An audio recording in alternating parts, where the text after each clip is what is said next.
Hello everyone, welcome to my YouTube channel. So today we are going to discuss about next topic in which we are going to discuss heat transfer and mechanism. Means how many types of heat going to be transfer, means there are three types of method, means conduction, convection and radiation. Then after that we are going to discuss about black body radiation, Stephen Boltzmann law, beam displacement law, Planck radiation law, and then after that we are going to study Newton's law of cooling in details way, right? So let me start our today's lecture. So so first we start our heat transfer, means how many ways we are going to transfer heat. So heat is going to be transferred. Heat transfer is the process of heat transfer is the process of transfer of thermal energy from a body at higher temperature to a body at lower temperature due to temperature difference. Means what they are telling that कि heat transfer एक जगह से दूसरी जगह की ओर क्यों होती है. हीट ट्रांसफर एक जगह से दूसरी जगह की ओर इसलिए होती है ड्यू टू टेम्परेचर डिफरेंस. जैसे सपोज एक बॉडी है, राइट, इसका टेम्परेचर 30 डिग्री सेल्सियस और एक और बॉडी है, राइट, इसका temperature 10 degree Celsius.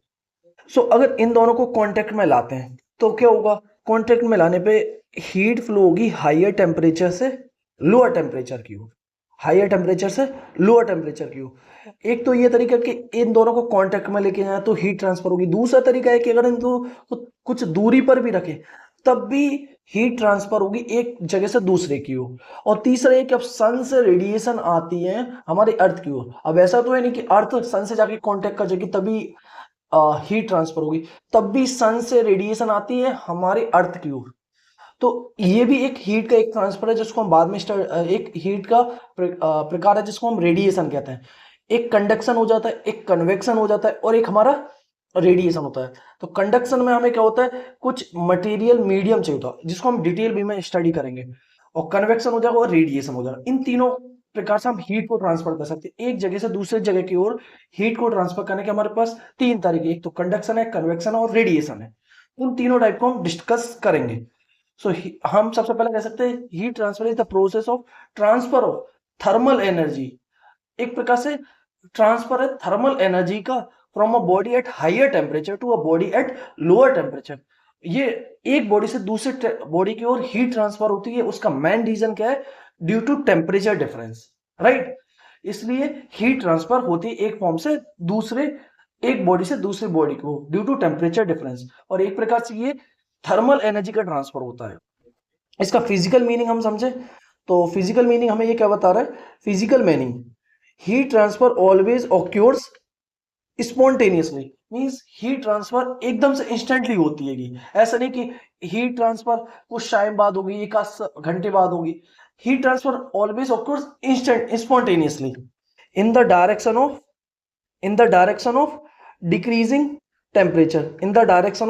decreasing temperature until thermal equilibrium is reached. Means heat transfer always occur होगी spontaneously. Heat transfer always occurs spontaneously in the direction of decreasing temperature. ये always flow होगी जहां temperature decrease करोगे. जैसे एक body का temperature high है और एक बॉडी का टेम्परेचर लो है, तो हीट ऑलवेज फ्लो होगी higher temperature to lower temperature. Means heat always try to reach where the temperature of the body is lower, means जिसका टेम्परेचर कम होगा. अंटिल, और ये हीट कब तक फ्लो होगी, जब तक दोनों बॉडी का टेम्परेचर सेम ना हो जाए. जैसे एक एग्जांपल देता हूं, जैसे तुम्हारे पास एक टब है, राइट. इस टब पे मैं एक वाटर फिल कर देता हूँ. जैसे इसमें वाटर फिल है, राइट. एक और मैंने टब लिया, एक और इसको हम बेसल कह सकते हैं या फिर बाल्टी कह सकते हैं. अगर मैंने इन दोनों को कनेक्ट कर दिया तो क्या होगा. अब रियल ये तो हमने कई बार देख रखा है कि क्या होगा, बॉडी का वाटर फ्लो होगा इस बॉडी से इस बॉडी की ओर. और ये कब तक फ्लो होगा, जब तक कि दोनों बॉडी का लेवल, दोनों बॉडियों का लेवल सेम ना हो जाए, तब तक इस बाल्टी से इस बाल्टी की ओर वाटर फ्लो होता रहेगा, right. In the similar way also यही एक प्रकार से, जैसे एक बॉडी ये है, इसका टेम्परेचर 30 डिग्री सेल्सियस हो और इसका टेम्परेचर 10 डिग्री सेल्सियस है, 10 डिग्री सेल्सियस है, राइट. तो इस बॉडी से इस बॉडी की ओर हीट फ्लो होगी। ये हीट कब तक फ्लो होगी? जब तक दोनों बॉडी का टेम्परेचर सेम ना हो जाए, मीन्स थर्मल इक्विलिब्रियम बना जाए। Means 30 + 10 divided by 2 means 20 degree Celsius. Means इसका टेम्परेचर 20 डिग्री सेल्सियस हो जाए, इसका टेम्परेचर 20 डिग्री सेल्सियस हो जाए, तब तक ये हीट फ्लो होता रहेगा। और आफ्टर 20 डिग्री सेल्सियस दोनों बॉडी का टेम्परेचर सेम हो जाता है, फिर हीट फ्लो रुक जाएगा। मीन्स ये थर्मल इक्विलिब्रियम में आ जाएंगी। थर्मल इक्विलिब्रियम में no heat transfer going to happen. ये मतलब है। फिजिकल मीनिंग भी समझ आया, इसका डेफिनेशन भी समझ आया। अब इसके बाद हमारे पास हीट ट्रांसफर के 3 तरीके हैं। सबसे पहला हमारे पास कंडक्शन, दूसरा तरीका है कन्वेक्शन, तीसरा तरीका हमारे पास रेडिएशन। राइट। सो कंडक्शन में हम क्या करते हैं basically? Conduction is the transfer of heat. Conduction is the transfer of heat through a material medium, without any bulk motion, of the particles. So conduction एक प्रकार से transfer of heat through a material medium without any bulk motion of the particle. Means conduction में क्या होता है कि heat का transfer होता है with the help of a material medium। कुछ material medium की required होती है, but particle का motion नहीं होता है। Heat is the transfer of heat, conduction is the transfer of heat through a material medium। Means किसी मीडियम के द्वारा हीट का ट्रांसफर होगा, means heat transfer of heat होगी, बट बट उसमें कुछ मटेरियल मीडियम रिक्वायर्ड होगा, बट पार्टिकल का मोशन नहीं होगा कि एक पार्टिकल दूसरी पार्टिकल की ओर, जैसे यहां हो रहा ना वाटर यहां से यहां फ्लो हो रहा है, तो ये नहीं होगा। मीन्स हीट ट्रांसफर होगी with the help of material medium, but without any motion of the particle, जिसको हम कंडक्शन कहते हैं। इसका फिजिकल मीनिंग हम देखें तो due to molecular collision with vibration. अब इसमें होता क्या, एक मॉलिक्यूल, ये हमारे पास हमें पता है कि एक मॉलिक्यूल इससे जाके टकराएगा तो इसकी एनर्जी इसमें ट्रांसफर हो जाएगी, ये मॉलिक्यूल इससे जाके टकराएगा तो इसकी एनर्जी इसमें ट्रांसफर हो जाएगी, ये मॉलिक्यूल इससे जाके टकराएगा तो इसकी एनर्जी इसमें ट्रांसफर हो जाएगी, ये मॉलिक्यूल इससे जाके टकराएगा तो एनर्जी इसमें ट्रांसफर हो जाएगी। तो in this way conduction is going to happen. तो हम कह सकते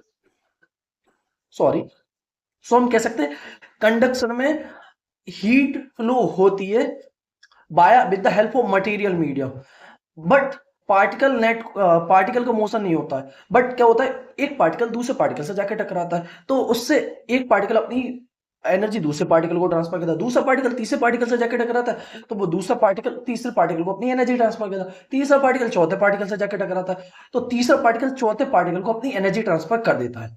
तो इस वे में हीट का ट्रांसफर होता है, जिसको हम कंडक्शन कहते हैं। Like in metals free electrons play a dominant role. जैसे हम मेटल्स में देखेंगे ना तो फ्री इलेक्ट्रॉन जो होते हैं ना वो लोग प्ले करते हैं वेरी इंपॉर्टेंट रोल।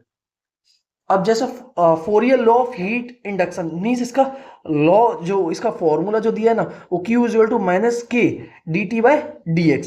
सो K हम कह सकते हैं हीट फ्लक्स, K कह सकते हैं हमारा क्या है, हीट फ्लक्स मीन्स वाट पर मीटर स्क्वायर इसकी यूनिट हो जाएगी, means power per metre square. और K is our thermal conductivity, and dt/dx is temperature gradient.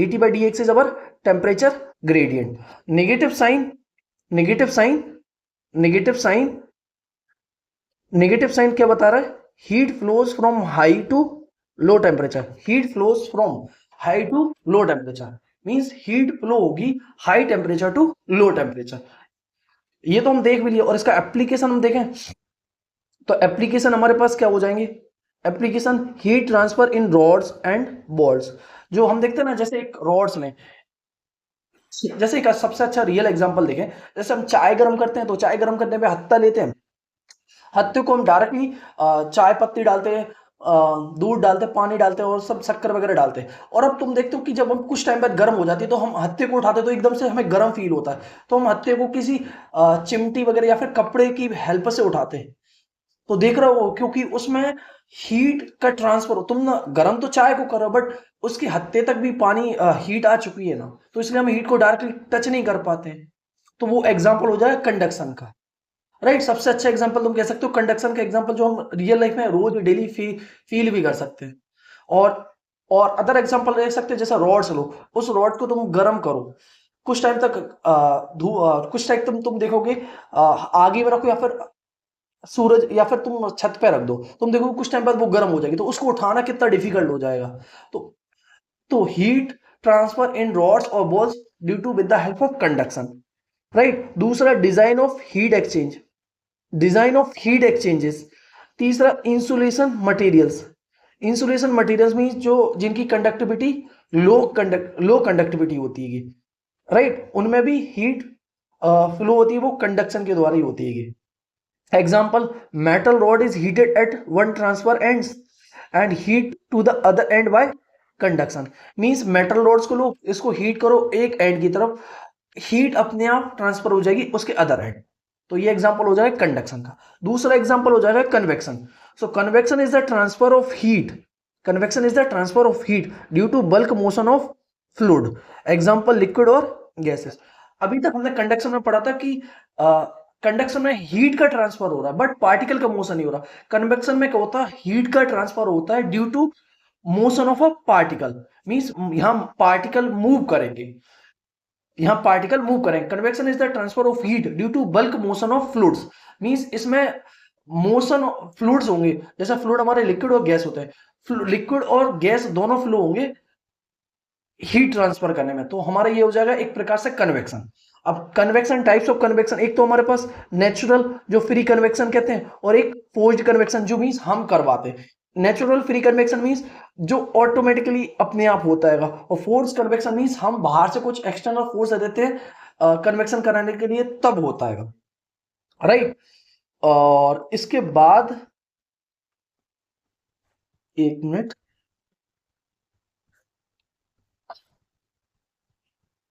Conduction convection, और इसका फॉर्मूला हम क्या कहते हैं, Q is equal to H A T S minus T infinity, T S minus T infinity, T S minus T infinity, right. So Q is the heat transfer rate, Q is the heat transfer rate, H is the convection heat transfer coefficient, H is the convection heat transfer coefficient, and A is the surface area, T is the surface temperature, and T infinity is fluid temperature, right। Q is equal to H A Ts minus T infinity। so इसका physical meaning देखें तो heat transfer depends on temperature difference, temperature difference and fluid motion. Means convection में हम कह सकते हैं कि जो हीट का ट्रांसफर होता है वो ड्यू टू टेम्परेचर डिफरेंस के कारण होता है, और पार्टिकल के मोशन मींस फ्लूइड मोशन करता है, मींस लिक्विड और गैसेस में पार्टिकल्स खुद मूव कर रहे होते हैं, तभी हीट ट्रांसफर होती है, जिसको हम कहते हैं कन्वेक्शन। इसमें इसके एग्जांपल कह देंगे, एप्लीकेशन वगैरह कह देंगे, तो कूलिंग ऑफ इलेक्ट्रॉनिक डिवाइसेस, जो इलेक्ट्रॉनिक डिवाइसेस होती है वो कूल होती है क्यों, due to motion of particle. Atmosphere और ओशियन करंट, जो हमने देखा होगा ना, जैसे ओशियन वगैरह में जब हीट फ्लो, जब तुमने देखा होगा ना कि वहां ठंडाई लगती है और कुछ टाइम बाद, कुछ टाइम पहले वहां गर्मी लग रही होती है, तो वो इसलिए होता है कि पार्टिकल्स है ना, जो एयर के पार्टिकल्स है वो फ्लो हो रहे होते हैं, एयर पार्टिकल्स फ्लो हो रहे होते हैं, इसलिए हमें कुछ टाइम पहले गर्मी लग रही होती है, कुछ टाइम पहले गर्म हवाएं आती है, कुछ टाइम पहले ठंडी हवा होती है। जैसे तुमने देखो ना गर्मी वगैरह में लू चलती है, तो कहते हैं लू चल रही है तो बाहर मत निकलो। तो लू का मतलब क्या है कि वहां गर्म पार्टिकल्स फ्लो हो रहा है, मींस एक जगह से दूसरी जगह की गर्म पार्टिकल्स फ्लो हो रहे हैं, तो लू चल रही है। तो वो एक एग्जांपल हम कह सकते हैं कन्वेक्शन का। और इसका एक और example boilers and condensation. Boils, जैसे हम वाटर को बॉयल कर रहे होते हैं तो पानी भाप के रूप में निकल रहा होता है, तो उसमें पार्टिकल के मोशन के, मतलब पार्टिकल एक जगह से दूसरी जगह की हो जा रहा है, तो वो भी एक एग्जांपल हो जाएगा कन्वेक्शन का। और कंडेंसेशन, कंडेंसर, एग्जांपल हम कह सकते हैं बॉइलिंग वाटर, हाँ ये अभी बता, boiling water, hot water rises and cold water sinks, creating convection current, creating convection current.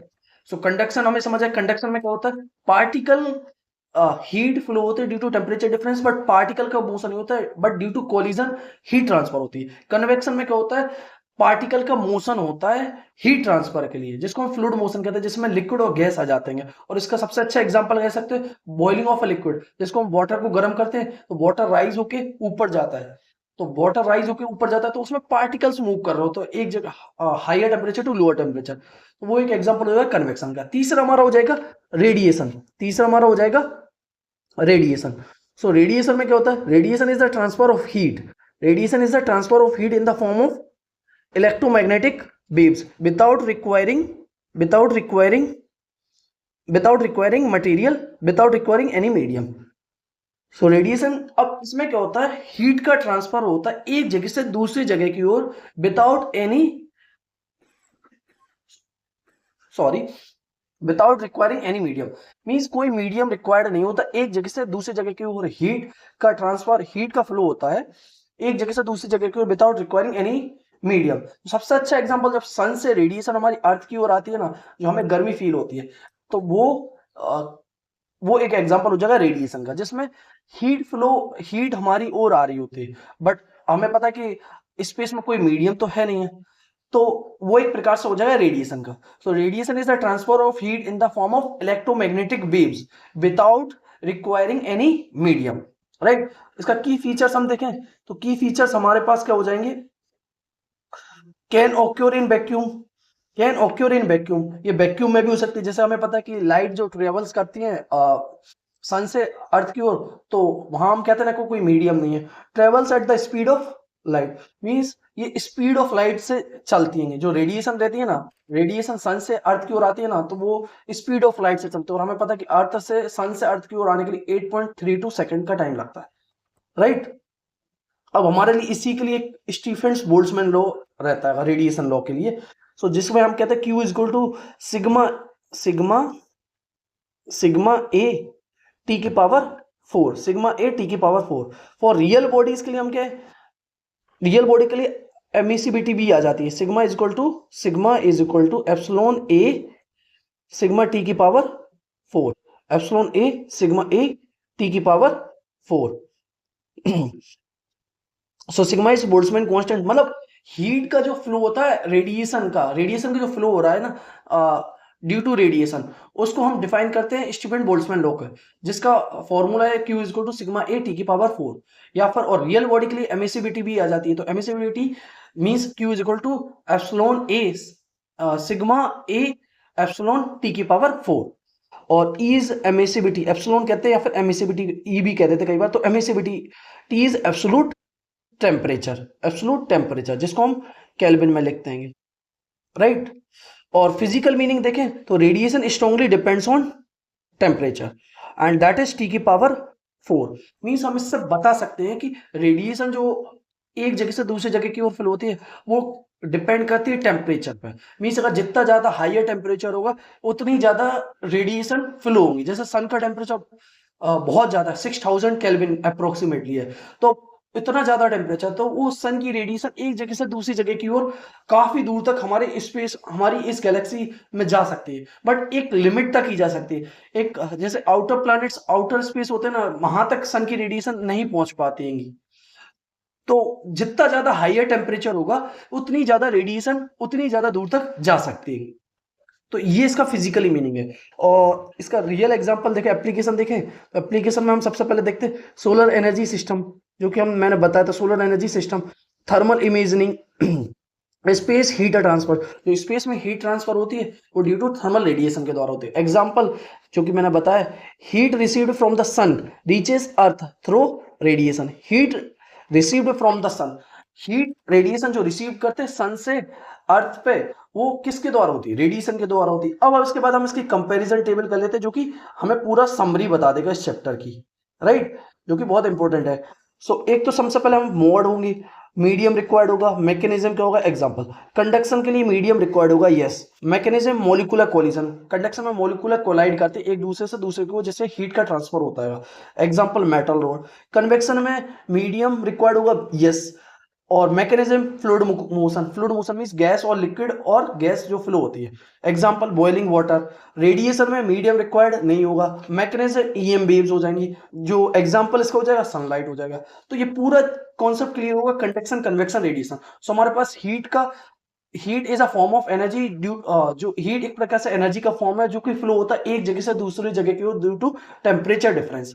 और अब इसमें हीट का फ्लो तीन टाइप्स होता है, कंडक्शन, कन्वेक्शन और रेडिएशन। सो कंडक्शन में मीडियम रिक्वायर्ड होता है, और मॉलिक्यूल, एक मॉलिक्यूल दूसरे मॉलिक्यूल से कोलाइड करता है, उसका एग्जांपल हो जाएगा मेटल रोड्स वगैरह। कन्वेक्शन में हमें मीडियम रिक्वायर्ड होता है, और इसमें पार्टिकल खुद मूव कर रहे होते हैं, जिसका फ्लूइड मोशन कहते हैं, और इसका एग्जांपल हो जाएगा बॉइलिंग वाटर हो जाएगा। रेडिएशन में कोई मीडियम रिक्वायर्ड नहीं होती है, और इसका ईएम वेव्स के फॉर्म में हीट चलती है, और इसका रियल एग्जांपल हो जाएगा सनलाइट से जो रेडिएशन आती है अर्थ की ओर, वो हमारा रेडिएशन का एग्जांपल हो जाएगा। की इंटरव्यू पॉइंट्स जो कि हम कह सकते हैं की इंटरव्यू पॉइंट्स हो जाएंगे हमारे। तो सबसे पहले conduction dominates in solids, convection dominates in fluids and radiation dominates at higher temperature.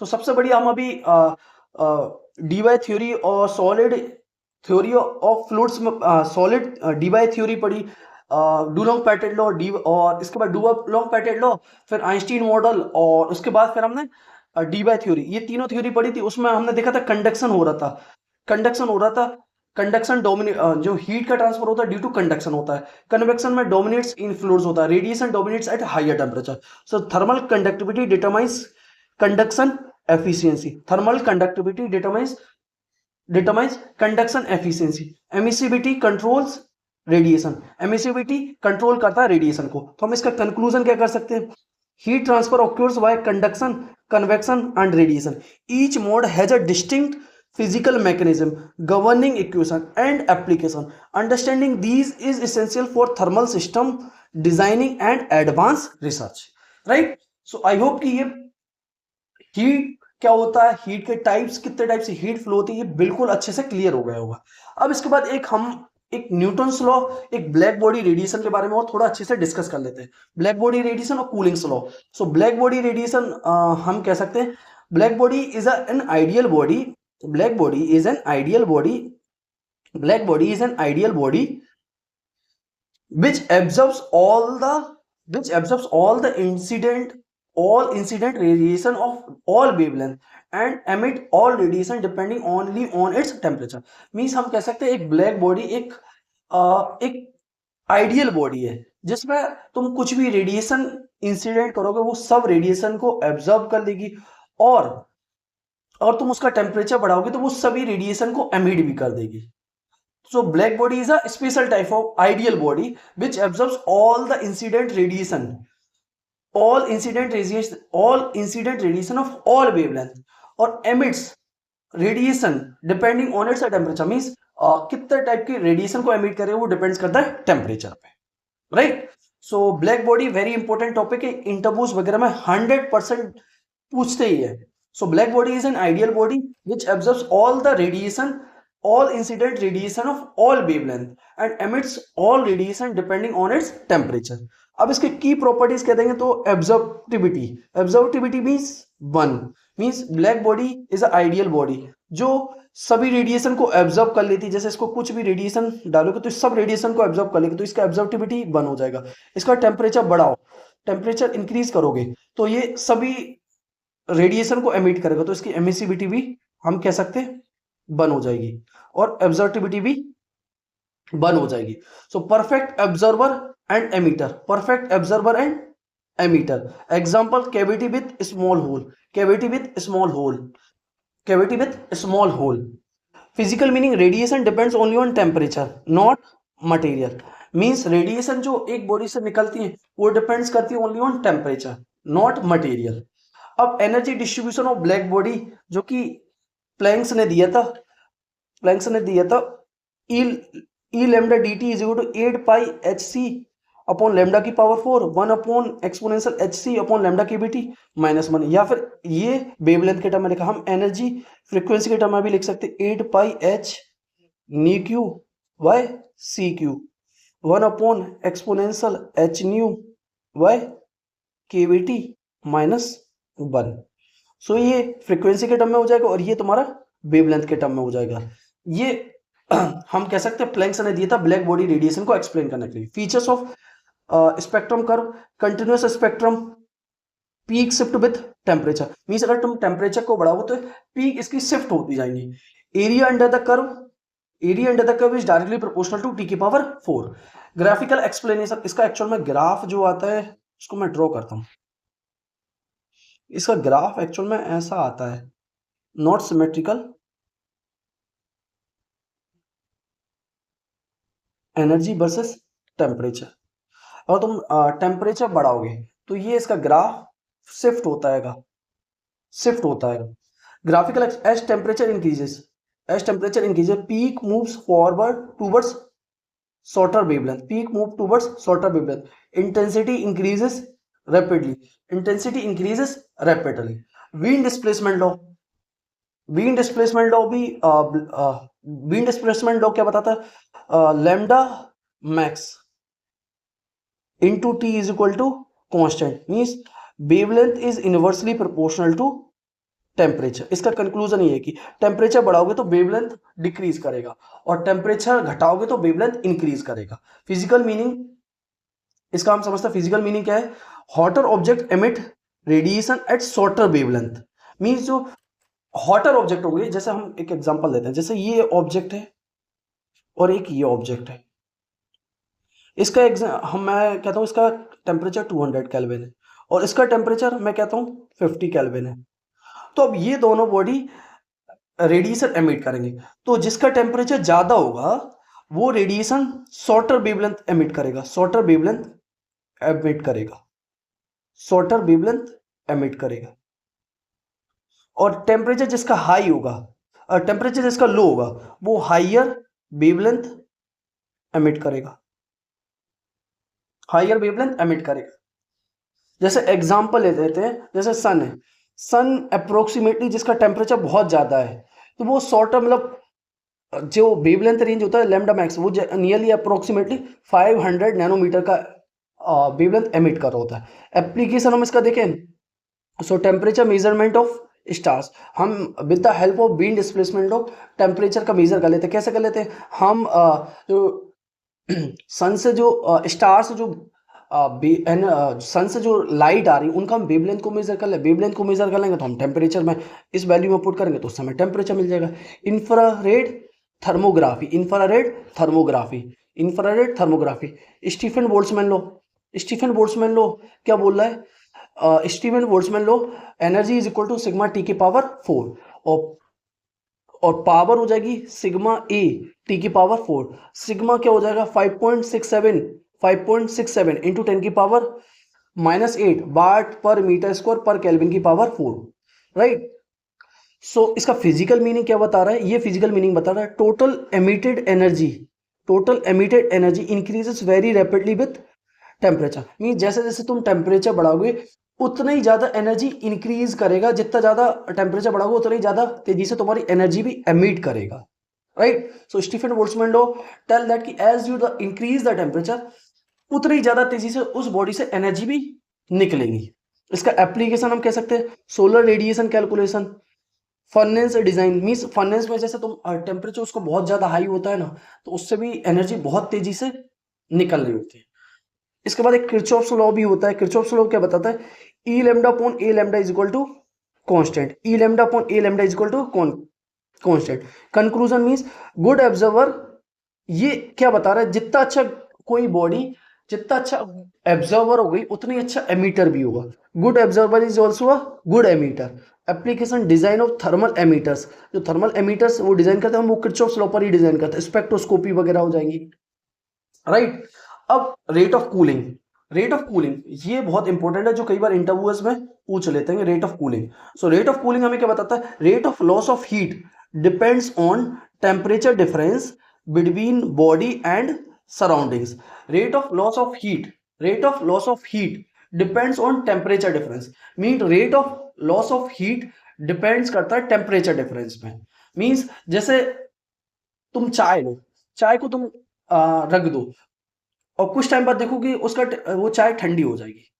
ऐसा क्यों हुआ? क्योंकि चाय का टेम्परेचर सपोज करो हाई है और सराउंडिंग का टेम्परेचर लो है. तो क्या हुआ होगा? चाय से हीट फ्लो होके सराउंडिंग में जा रही होगी. Right.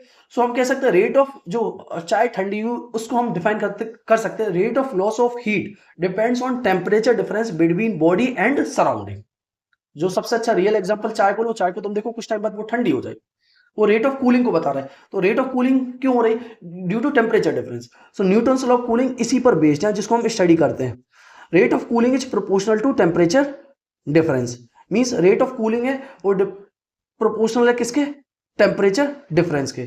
So dt by dt is directly proportional to temperature of a body minus temperature of surrounding. So हम dt by dt is equal to minus k temperature of a body minus temperature of surrounding. Derivation इसको हम देखें, so D T is equal to T minus T S minus K D T. So L N T minus T S is equal to minus के T plus C. So T minus T C is equal to T, इसको exponent T को इधर भेज देता हूँ। So T minus T S is equal to T minus T naught minus T S exponential minus के T. So final equation जो आ रही है हमारी, सो फाइनल इक्वेशन आ रही है T is equal to, final equation हमारी आ रही है, फाइनल इक्वेशन हमें क्या बता रही है, T is equal to temperature of body is equal to temperature of surrounding plus temperature of initial body minus temperature of surrounding exponential minus के टी। मीन्स जो बॉडी का टेम्परेचर है वो एक्सपोनेंशियली डिक्रीज करेगा with respect to temperature. Means initially अगर temperature difference high है तो body बहुत तेजी से कूल करेगी, और एज द टेम्परेचर डिफरेंस घटेगा तो बॉडी की कूलिंग भी होगी, वो भी धीरे धीरे डिक्रीज करेगी। कहने का मतलब ये कि जैसे सपोज करो तुम्हारे पास ये बॉडी है, इसका इनिशियल टेम्परेचर मैं कहता हूँ 30 डिग्री सेल्सियस और सराउंडिंग का टेम्परेचर 5 डिग्री सेल्सियस। तो ये इनिशियली बहुत तेजी से डिक्रीज, इससे इनिशियली बहुत तेजी से ये बॉडी का टेम्परेचर घटेगा। जैसे जैसे ये 10 डिग्री सेल्सियस तक टेम्परेचर डिक्रीज करेगा तो इसका rate of loss of heat slow हो जाएगा। जैसे मैं कहता हूँ कि 10 डिग्री से 30 डिग्री से 10 डिग्री सेल्सियस तक इसको टेम्परेचर को आने में सपोज करो तुम्हें 5 मिनट लगे, टाइम तुम्हें लगा सपोज करो 5 मिनट लगा। अब 10 डिग्री से 5 डिग्री सेल्सियस तक इसको टेम्परेचर को गिराने में लगभग ये मान लो 15 मिनट्स लगेंगे। मीन्स जितना ज्यादा टेम्परेचर डिफरेंस होगा उतना ही तेजी से उसका rate of loss of heat होगा, मीन्स उतनी ही तेजी से उसका टेम्परेचर घटेगा। और जैसे जैसे टेम्परेचर डिफरेंस कम होता जाएगा उसी रेट से उसका कूलिंग भी घटता जाएगा। ये फिजिकल सिग्निफिकेंस है। अब इसका फिजिकल सिग्निफिकेंस देखें, cooling is exponentially in nature, faster cooling at higher temperature difference. मैं ये भी एक्सप्लेन कर, कूलिंग होती है वो एक्सपोनेंशियली इन नेचर होती है। कूलिंग जो फास्टर होती है वो कूलिंग फास्ट होती है at higher temperature difference, valid for small temperature difference. Means ये वैलिड है for only small temperature difference. Application इसकी देखें, एप्लीकेशन में एक तो हमारे पास क्या देंगे, सबसे पहले एप्लीकेशन फॉरेंसिक साइंस में जो टाइम ऑफ डेथ, जो फॉरेंसिक साइंस वगैरह में हम पता कर लेते हैं ना कि कितने टाइम पहले इसकी बॉडी की मृत्यु हुई होगी, right. Cooling of electronic devices, metrology वगैरह में भी हम इस लॉ का यूज करते हैं, राइट। अब कूलिंग कर्व्स वगैरह इसके देखें, कूलिंग कर्व्स वगैरह T is equal to T S plus T naught minus T S exponential minus के T, right. So exponential decay in nature, initial steep and then gradual. Means initially steep पर होगा फिर उसके बाद धीरे धीरे gradually decrease करेगा। Graphical explanation means इसका ग्राफ जो ऐसा बनता है उसका ग्राफ एक्चुअल में ऐसे बनता है, लाइक दिस, राइट। ये temperature versus time, temperature approaches surrounding temperature एसिम्प्टोटिकली। Means temperature approach करता है सराउंडिंग टेम्परेचर की ओर एसिम्प्टोटिकली, मींस धीरे धीरे करके। एप्लीकेशन इसका देखें तो इंडस्ट्रियल कूलिंग प्रोसेसेस वगैरह, इंडस्ट्रियल में जो कूलिंग प्रोसेसेस वगैरह होते हैं वो इसी लॉ पर बेस्ड है। Heat treatment of metals, right. So अब इसका हम फाइनल कंक्लूजन देख लेते हैं। Final conclusion, Wien displacement law जो बता रहा है wavelength is inversely proportional to temperature. Peak shift के बारे में बता रहा है। स्टीफेंस लॉ बता रहा है कि जिस बॉडी का टेम्परेचर को जितना ज्यादा इंक्रीज करते जाओगे उतनी ही तेजी से वो हीट एमिट करेगा। सो सिग्मा टी की पावर 4 टोटल एनर्जी के बारे में बता रहा है। Newton's law of cooling means किस रेट से कोई बॉडी का टेम्परेचर घटेगा वो न्यूटन्स लॉ ऑफ कूलिंग बता रहा है। सो आई होप कि ये अच्छे से समझ आया होगा, right. So in the next class again we are going to study black body radiation in details way, जिसमें हम सबसे पहले black body radiation को डिटेल वे में करेंगे। सबसे पहले हम बीन डिस्प्लेसमेंट लॉ पढ़ेंगे, फिर रेले जीन्स लॉ पढ़ेंगे, फिर प्लैंक रेडिएशन लॉ पढ़ेंगे और न्यूटन्स ऑफ कूलिंग के भी एक बार और डिटेल वे में इन डेप्थ स्टडी कर लेंगे, जिससे ये ऑल कॉन्सेप्ट क्लियर हो जाए और इससे रिलेटेड इंटरव्यूज के क्वेश्चन डिस्कस कर लेंगे। क्योंकि इंटरव्यूज वगैरह में ब्लैक बॉडी रेडिएशन बहुत इंपॉर्टेंट टॉपिक है और वो जनरली क्वेश्चन पूछते हैं। सो प्लीज श्योर कि ये कॉन्सेप्ट अच्छे से क्लियर हो। नेक्स्ट क्लास में हम इंटरव्यू से रिलेटेड क्वेश्चन भी डिस्कस करेंगे कि किस टाइप के क्वेश्चन इंटरव्यूज में पूछते हैं।